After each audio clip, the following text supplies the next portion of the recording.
Hello అండి. ఎలా ఉన్నారండి అందరూ? బాగున్నారా? మీరంతా బాగుండాలని మనస్ఫూర్తిగా దేవుడిని కోరుకుంటున్నాను. బాగానే కోరుకుంటానంటున్నావు కానీ, రోజు ఇయ్యే వీడియోస్ చూసి, చూసి మాకు బోర్ అనిపిస్తుందనైతే చాలామంది ఫీలింగ్ అనైతే నాకు అర్థమయ్యింది. మరి ఏం చేస్తామండి? మరి నేనెక్కడికి బయటికి వెళ్ళే పరిస్థితి ఏమీ కాదు. ఒక హౌస్ వైఫ్ అంటే మరి ఇంట్లోనే ఉండి పిల్లల్ని, ఇంటిని చక్కబెట్టుకోవడమే కదండీ! ఎప్పుడైనా నూటికి, కోటికి ఏదైనా ఊరు వెళ్ళినా అక్కడ వీడియో తీయడానికి మరి ఫోన్ అలా పెట్టి తీయాలంటే ఏదో మొహమాటం అడ్డం వచ్చేస్తుంది. అందరూ కనిపించేలా నేనైతే తీయగలను గానండి, నన్ను కూడా అందులో ఉండేలా తీయమని మా వారితోటి ఎప్పుడైనా అడిగాననుకోండి, ఆయన అనే మాట ఏంటంటే, "అమ్మో! నీతోటి నా వల్ల కాదమ్మా, నీ తిప్పలేవో నువ్వే పడు" అంటారు. అయ్యో! ఏదో తీశారు సరిపెట్టుకోవచ్చు కదండీ! నేను సరిపెట్టుకోలేనండి. దాన్ని బాగా తీయకపోతే దాన్ని మరి భూతద్దంలో వేసేసి ఎన్నిసార్లు చూసుకుంటాను. ఎన్ని చూసిన ప్రతిసారి ఇలా తీశారు, అలా తీశారని అయితే మరి ఆయన్ని చూపులతోటి చంపేస్తాను. ఇక నా చూపులు గోల పడలేక, నన్ను భరించలేక అసలు వీడియో తీయాలంటేనే నా వల్ల కాదనేస్తున్నారు. ఈ మధ్యన పిల్లలు కూడా మా వల్ల కాదంటే మా వల్ల కాదంటున్నారండి బాబు. మా వాళ్ళేమంటున్నారంటే నన్నసలు ఒక గయ్యాళిలాగా అయితే మరి వాళ్ళకి కనిపిస్తున్నానో ఏంటో గానండి. "అమ్మ నువ్వు అసలు ఇదివరకటిలాగానే ఉండట్లేదమ్మా. నువ్వు పూర్తిగా మారిపోయావమ్మా" అంటున్నారు. మా చిన్న పాప అయితే మరీను ఇదివరకు ఎంతో చక్కగా చూసుకునేదానివి. కానీ నువ్వైతే ఈ మధ్యన చాలా మారిపోయావమ్మా అంటున్నారు. ఏం చేస్తామండి? అసలే సంసారం అంటేనే ఒక సముద్రం కన్నా పెద్దదైతే మరి ఈ యూట్యూబ్ కూడా అందులో పెట్టుకుంటే మరి ఇంకా ఎలా ఉంటుందంటే సంసారం అసలు ఈదలేక అసలు ఎక్కడుందో ఏంటో గట్టేంటో దారేంటో ఏమీ తెలియకుండా అయిపోతుందండి పరిస్థితి. ఇంత భయంకరమైన పరిస్థితి వస్తుంది జీవితంలోనైతే నేను అస్సలు అనుకోలేదు.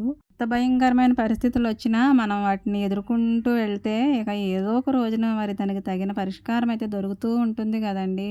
సాధన చేస్తూ సాధించలేనిదంటూ ఏమీ ఉండదు గదా! అనే ఆశయంతోటైతే నేను ఏదో ఒకటి చేయాలనైతే మరి యూట్యూబ్‌లోనైతే వీడియోస్ చేస్తూ ఉన్నాను. ఏవండోయ్ అసలు నేను వాట్సాప్ స్టేటస్‌లో గానీ, ప్రొఫైల్‌లో గానీ నా ఫోటో అనేది పెట్టుకునేదాన్ని కాదు ఎప్పుడూను. అలాంటిది మరి ఇలా యూట్యూబ్‌లో మరి మొత్తానికి వీడియోస్ చేస్తూ కనిపిస్తున్నానంటే అంత నాకు చిన్న విషయంలాగా అనిపించట్లేదండి. కానీ అందరూ చూస్తారు కాబట్టి, అందరూ చేస్తున్నారు కాబట్టి, చూసే ఆడియన్స్‌కి ఏమనిపిస్తుందంటే ఏమీ అనిపించదు. అందులో ఏమీ పెద్ద వింతేమీ ఉండదు. కానీ నాకు వింతగానే ఉందండి. నేనేనా అనిపిస్తుంది నాకైతే. ఆడవాళ్ళు సముద్రం కన్నా పెద్దదైన సంసారాన్ని ఈదగలుగుతున్నప్పుడు ఇంకా చేయలేనిదంటూ ఏమీ ఉండదు కదండీ! అలాంటి సంకల్పంతోనే ఏదైనా చేయాలని నడుం కడతారు ఆడవాళ్ళు. ముఖ్యంగా మరి ఫ్యామిలీ మెంబర్స్‌ని ప్రతి ఒక్కరిని ఎంతో జాగ్రత్తగా చూసుకుంటారు. మన జాగ్రత్త వాళ్ళకి ఎలా అనిపిస్తుందంటే ఒక గయ్యాళిగా కనిపిస్తుందండి. భార్య ఎంత మంచిగా, ఎంత నేర్పరితనంగా ఉండి కుటుంబాన్ని చూసుకున్నప్పటికీ, సంసారాన్ని ఈదుతున్నప్పటికీ ఒక గయ్యాళిలాగానే ముద్రిస్తారండి. మరి ఏంటో తెలీదు. చాలామంది ఏంటండి అసలు కుటుంబం ఉన్న ప్రతి ఒక్క ఇంట్లో కూడా ఇదే పొజిషను నాకు కనిపిస్తుంది. ఆడవాళ్ళంటే అంత గయ్యాళిలా ఏంటండి? అలాగని మరి మగవాళ్ళని కూడా వదిలే ఛాన్సే లేదండి. చాలామంది మరి ఒకరికొకరు భార్యాభర్తలు తలపడుతూ ఉన్నప్పుడైతే తలపడతాం కాదండి. ఒకరికొకరు పోట్లాడుతూ ఉన్నప్పుడైతే నిన్ను నేను కాబట్టి భరిస్తున్నాను అనైతే ఆయనంటే, నేను కాబట్టి నీతో వేగగలుగుతున్నాననేమో ఈమె అంటుంది. మరి ఇలాంటి పొజిషన్‌లో అయితే ప్రతి ఒక్క భార్యాభర్త అయితే అనుకునే రోజు ఏదో ఒకటి ఉంటుందండి. అనుకోలేని పరిస్థితి అంటూ ఉండదు. నేను మరి మా ఇంట్లో ఎలా ఉంటాననే విషయాన్ని ప్రతీదీ కూడా మీతో షేర్ చేస్తున్నాను కాబట్టి పిల్లల విషయంలోనూ, అత్తయ్య, మామయ్య విషయంలోనూ, ఆడపడుచుల విషయంలోనూ చాలా కేర్‌ఫుల్‌గా ఉంటానండి. ఇంకా మా వారి విషయానికొచ్చేసరికైతే ఇంకా కేర్‌ఫుల్‌గా ఉంటానండి. ఏది చేయాలన్నా, ఏది చేయకూడదన్నా కాస్త ఆలోచించుకునే కదండీ మగవాళ్ళని చేయాలని ప్రతి ఒక్క భార్య ఎనకమాలుండి చెప్తారు. ఏది మంచి, చెడు అనేది వాళ్ళకి తెలిసినా మన సపోర్ట్ కూడా ఎంతో కొంత అయితే ఉండాలి. దాన్ని ఆలోచించి నిదానంగా మరి ఆడవాళ్ళు చెప్తారు గానీ, మగవాళ్ళకి అప్పటికప్పుడు చేసేయాలనే అనిపిస్తుందండి ఏదైనా. అది ప్లస్ అవుతే ప్లస్ అవుతుంది, మైనస్ అయితే మైనస్ అవుతుంది. అది అదృష్టాన్ని బట్టి ఆధారపడుతూ ఉంది. కానీ అంతో ఇంతో మరి లక్ అంటూ ఉండాలంటే అది మనం కూడా చెప్పాలి గదండీ! కొందరైతే భార్య చెప్పే మాటకి కూడా వాల్యూ ఇస్తారు, మాట వింటారు. కొందరైతే నీకేం తెలుసులే అని అయితే మాట వినరు. మా వారైతే వింటారండి. ఆయనకు సంబంధించి బయటికి మరి వాళ్ళకి ఎన్నో ఉంటాయండి డీలింగ్స్ అనేవి. అవన్నీ గూడా ఇంట్లో చర్చించడానికి ఆయన అస్సలు ఇష్టపడరు. ఇక బయట చూసుకుంటారు. ఇక ఇంట్లో ఫ్యామిలీ పరంగా అయితే ఏం చేయాలన్నా గానీ నా సలహా అయితే తీసుకొని చేస్తారు. వద్దన్నదైతే మానేస్తారు. చెయ్యమన్నది తప్పకుండా చేస్తారు. ఆ విషయంలో మరి అంతో ఇంతో మరి అదృష్టవంతురాలినే. ఎంత అన్యోన్యంగా భార్యాభర్తలు ఉన్నప్పటికీ వారి మధ్యలో మరి ఏదో ఒక ఇష్యూ కారణంగా అయితే మరి విభేదాలు వస్తూ ఉంటాయి, గొడవలు వస్తూ ఉంటాయి. సముద్రం అన్నాక అలలు వస్తాయి, సంసారం అన్నాక భార్యాభర్తలు అన్నాక మరి గొడవలు కూడా ఉంటాయి కదండి. అంతో ఎంతో లేకుండా ఏ ఫ్యామిలీ కూడా ఉండదు. అఫ్కోర్స్ మేము కూడా అంటే దాన్ని తెగే వరకు అయితే నేను లాగనండి. ఇక అక్కడితో వదిలేస్తాను. ఇంకా గొడవ ఎందుకు వస్తుందండి. ఆయనకి కోపం వచ్చేంత విధంగా అయితే నేను ప్రవర్తించను. పట్టుకున్నది ఇంకా చెల్లాలి అని అయితే మరి అనుకోను. ఏదన్నా విషయం మీద చర్చించినప్పుడు అది కాదన్నారంటే ఇక అక్కడితోటి అది ఆపేస్తాను. లేదు అది జరగాలి, తీరాలి అని అన్నాననుకోండి, ఇంక అక్కడ గొడవే కదా! ఎందుకు ఆయనకి మరి ఆ కోపంలో ఉన్నప్పుడు ఆ కాసింత సేపు కూడా నోరు మూసుకొని ఉన్నామనుకోండి, తర్వాత మరి మన బాధ ఏంటనేది ఆయనకు అర్థమవుతుంది కాబట్టి, ఆ రోజు కాకపోయినా తర్వాత రోజైనా మనం అన్న మాటకి ఓకే చెప్తారు. ఏ పనైనా గానీ అంతేనండి. ముందు వాళ్ళు ఒప్పుకోరు, వద్దంటారు. ఎందుకంటే ఆడవాళ్ళది మనం వీక్ కదండీ! కొంచెం ఆళ్ళు చేసే పని కూడా అంతగా సపోర్ట్‌గా ఉండదని అయితే వాళ్ళ ఫీలింగు. ఏం తెలుస్తుందిలే ఈ పిచ్చి మొద్దుకని అనుకుంటారు. మనం చేసే పనిలో కూడా మరి అంతో ఎంతో తెలివి ఉంటుందండి. కానీ ఆ తెలివితేటలు వాళ్ళకి అర్థం అవ్వాలంటే కాస్త టైం పడుతుంది. మరి ఆ టైం మరి మనం వాళ్ళకి ఇవ్వాలి కదండీ! ఇవ్వకుండా వెంటనే జరిగిపోవాలి. నేను పట్టుకున్న కుందేలుకే 3 కాళ్ళంటే మరి ఎలా అండి? ఆయన ఊరుకుంటారా? ఆ కాసేపు అలా ఊరుకుంటే తర్వాతొచ్చి ఆయనే మరి గ్రీన్ సిగ్నల్ ఇచ్చేస్తారు కదా! గొడవలు ఎక్కడి నుంచొస్తాయి? ఎప్పుడూ కూడా మనం ఎక్కడికెళ్ళినా గానీ, ఇంట్లో ఉన్న భర్తతోటి చెప్పే వెళ్ళాలండి. చెప్పకుండా ఎక్కడికి వెళ్ళినా గానీ బాగుండదు. అది రూలండి. చెప్పే వెళ్ళాలి. ఇక్కడికే కదా, అక్కడికే కదా అనేసి మనం చెప్పకుండా వెళ్ళిపోవడం అంత మంచి పద్ధతి కాదు. చెప్పామనుకోండి ఆయన ఎళ్ళొద్దంటారనుకోండి ఆగిపోవడమే. కాదు వెళ్ళి తీరాలి అంటే అక్కడ సమస్యే కదండీ. ఎందుకండి వెళ్ళడం మానేస్తే మనకు సమస్య ఉండదు. అశాంతి కూడా ఉండదు గదా!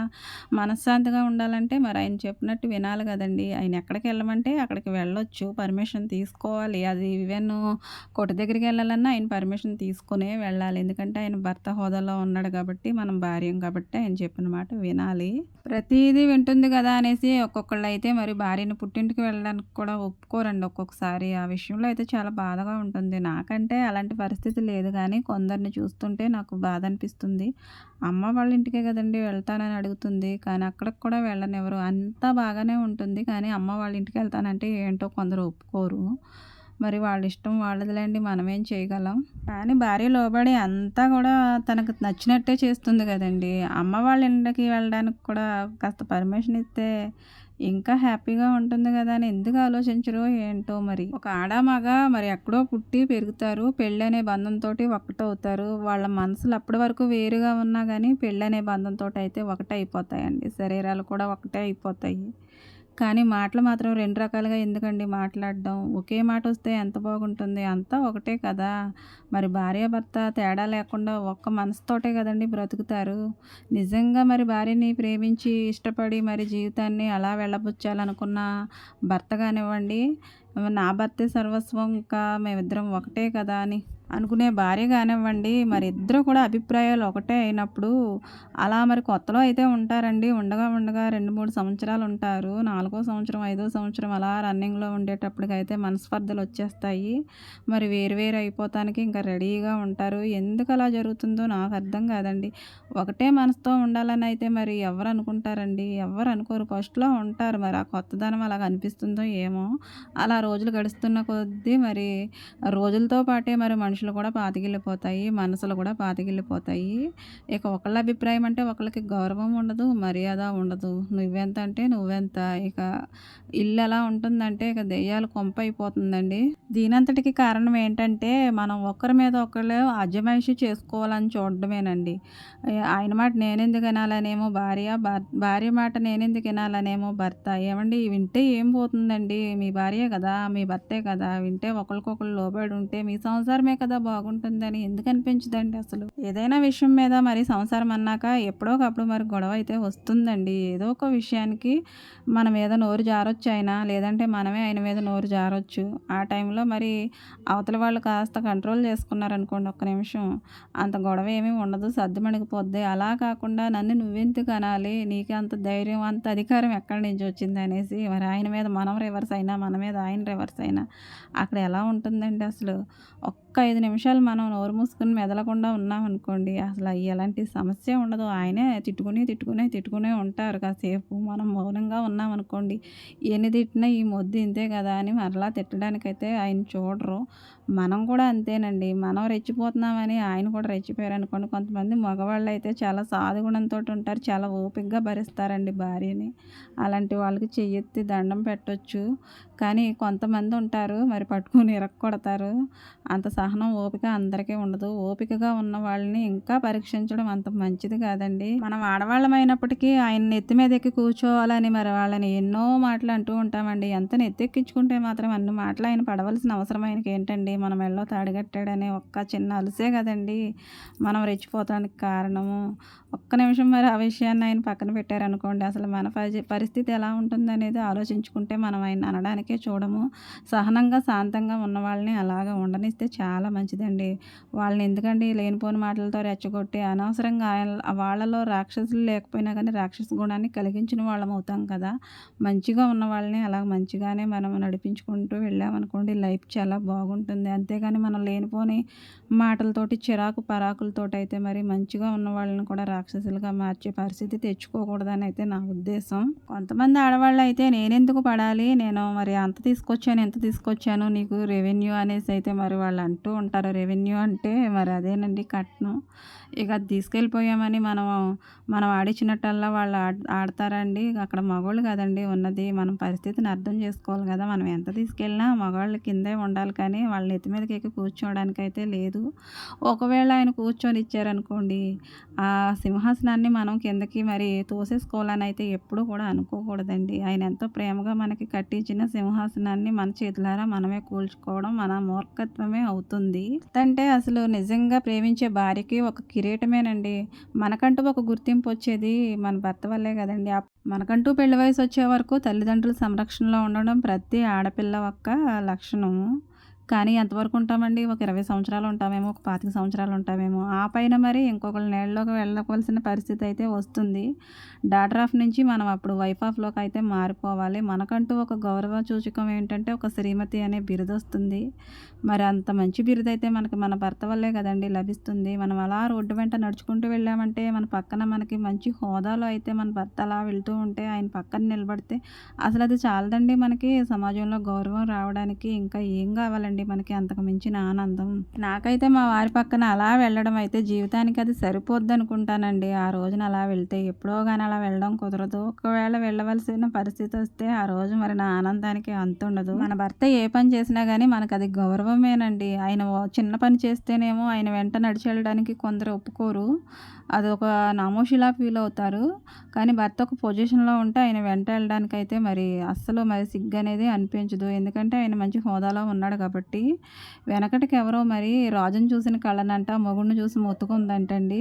ఒక టింగరి భార్య.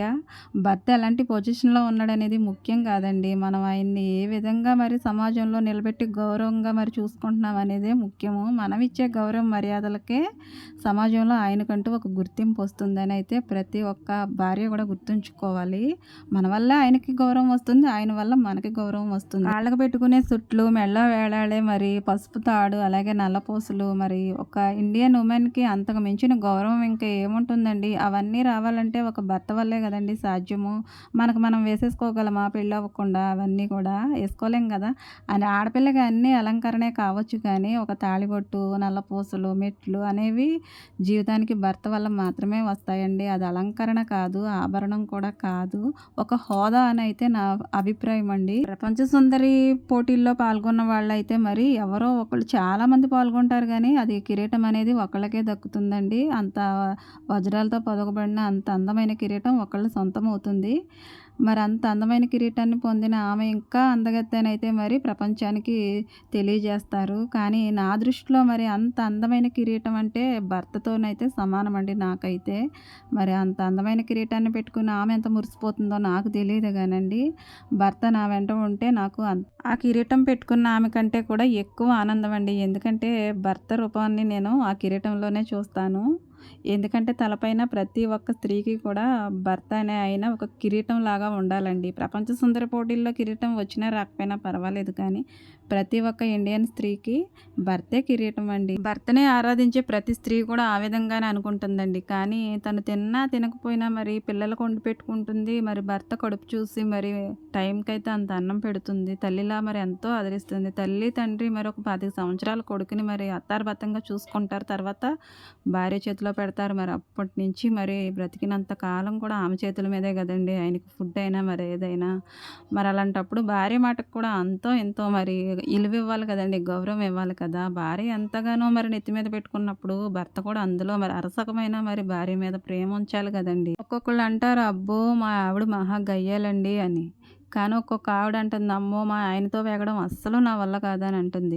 ఏమండి, గయ్యాలి భార్య అయినా వేగలేని భర్త అయినా కానీ వాళ్ళిద్దరికీ దేవుడు ముడిపెట్టాడంటే వాళ్ళు మాత్రమే వాళ్ళతో వేగగలరని, ఆ గయ్యాళితనాన్ని ఆయన మాత్రమే భరించగలడని, వాళ్ళిద్దరికీ దేవుడు ముడేశాడని అర్థం చేసుకోరండి. మీ భార్య ఎంత గయ్యాలైనా మీరు మాత్రమే భరించగలరని, ఆమెను మీకు మాత్రమే దేవుడు ఇచ్చాడు, మీకు ముడేశాడు.